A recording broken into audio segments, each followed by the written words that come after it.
the Shenandoah 500 is going to meet up. So we have quite a long way. So sit back, relax, enjoy the scenery, and let's get to the destination.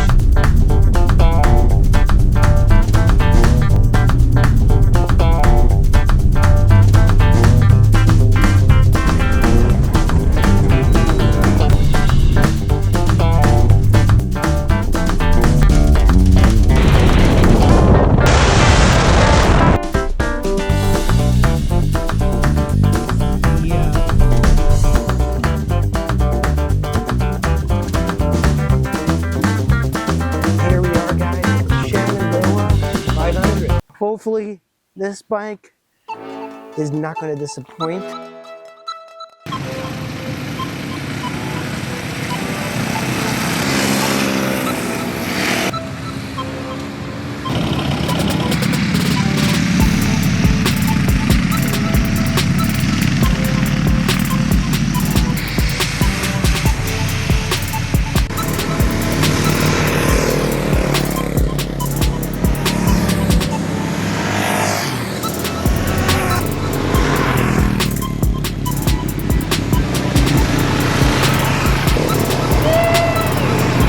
We're about to leave the truck, go off into a little mini adventure on the ADV150.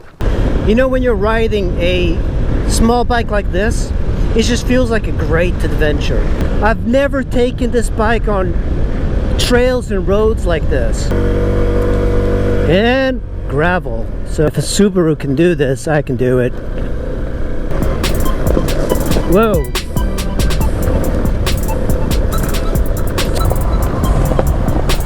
Ooh, ripples. Ugh. I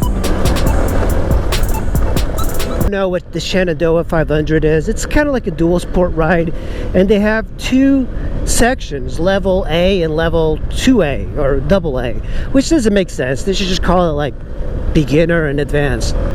I'm telling you, I am having a blast on this little scooter. I knew that scooters were fun to ride off-road when I rode my Honda Ruckas and my Yamaha C3. It's a whole different type of riding. You know, when you're riding a dual sport, you're going fast, you know, there's like that adrenaline thing. But this is a whole different type of riding. I gotta fix that windscreen. You know what? Yeah, do you remember seeing videos of guys going this way at that curve? Except they were going much faster than I was. Wow, it's definitely getting gnarly here.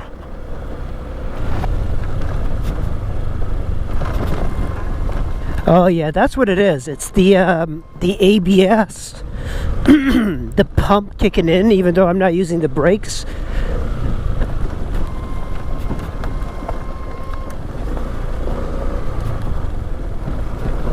I'm actually not sure why you hear it so much being activated.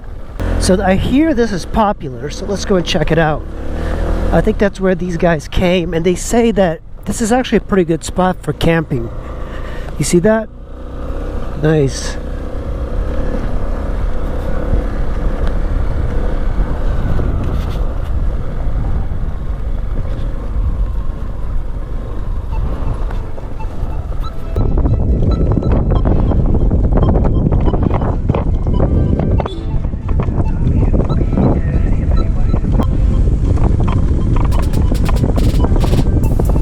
Hey, there we go. Where the hell am I going? Man, this little thing is having spaz attacks with the ABS. You know, honestly, it feels weird that I came here on the Super Tenere. I haven't seen any large bikes at all. And my gas tank's still full because, you know, this thing gets like 110 miles to the gallon. How am I going to get through here? Oh. Oh my god. Hey, I did not sign up for this. Dude. So this is Meadow Knob coming up. Oh boy. Well, at least people shouldn't tell you that the ADV150 is not capable.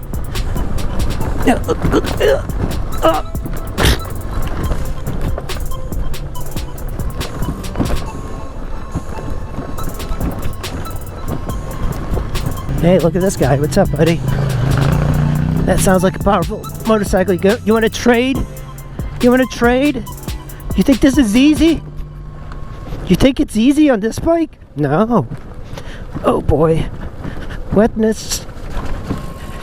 Speaking of wetness, I gotta pee. The look in their faces. A scooter going through here with a DoorDash bag. Yeah. Man, I'm gonna have to wash this bike. There's actually motorcycles coming up. Here, let me get out of this guy's way. Is that an XR 650? That was awesome. He did a little jump there. This is a little bit tough. Look at this.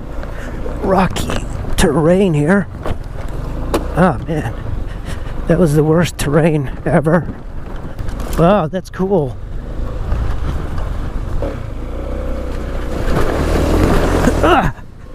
It does not like that, guys. It does not like that. Neither do my feet. DoorDash coming through. Step aside. Food delivery in progress. Look at that.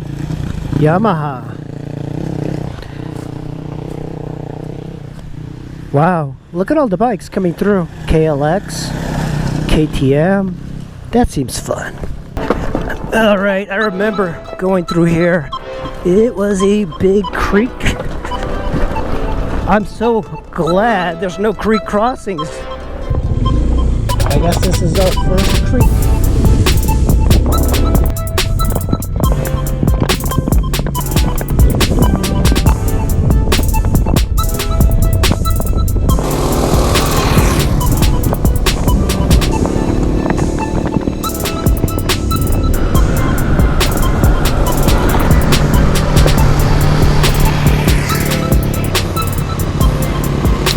Where do you guys go?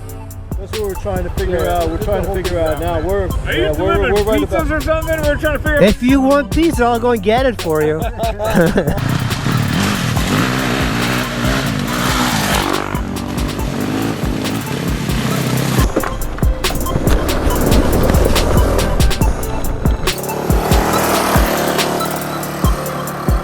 Another creek. What the hell? Now I'm getting all the water. Beep. I'm running into all the freaking creeks. Yeah, why do they call it Reddish Knob anyway? Yeah, there's still bikes up here.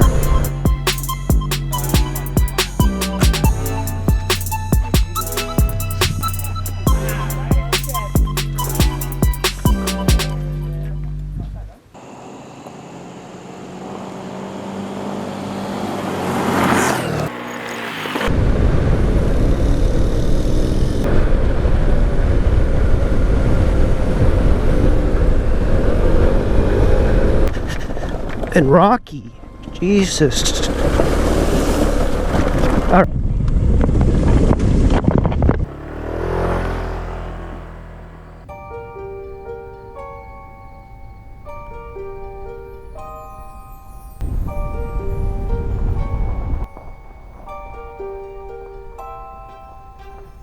Free campsite here in the George Washington National Forest, and I got my 2006 Toyota Tundra. This thing is approaching 230,000 miles, and it's the big V8. It's a really good setup, so I want to show you guys around just a little bit.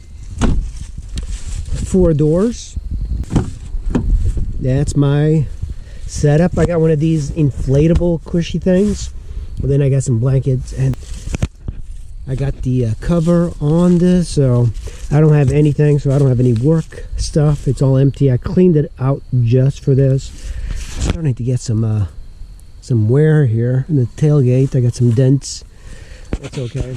And that's my Honda ADV I brought to the Shenandoah 500, and it's done really well.